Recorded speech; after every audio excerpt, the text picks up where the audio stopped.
ইসরায়েলের জেলে বন্দী থাকা ফিলিস্তিনি নাগরিকদের জীবনে যেন অন্তিম সময় ঘনিয়ে এসেছে। সর্বশেষ ইসরায়েলের পার্লামেন্টে যে আইন পাশ হয়েছে তাতে তাদের বেঁচে থাকার সম্ভাবনাও শেষ হয়ে এসেছে বলেই ধারণা করা হচ্ছে।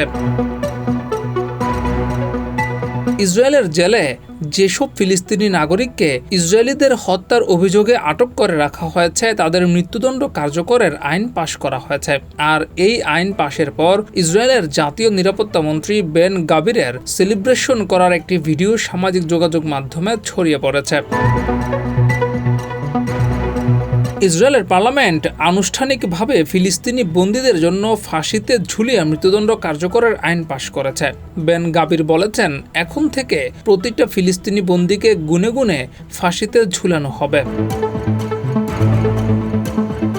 বেন গাভিরের এমন মন্তব্য এবং ইসরায়েলের এই আইন পাশ হওয়ার পর অন্তত 10,000 ফিলিস্তিনি বন্দীর জীবন সংকটের আশঙ্কা করা হচ্ছে। ইসরায়েলের কারাগারে অন্তত 10,000 ফিলিস্তিনি নাগরিককে বন্দী করে রাখা হয়েছে বলে ধারণা করা হচ্ছে। জিয়াউর রহমান, যুগের চিন্তা।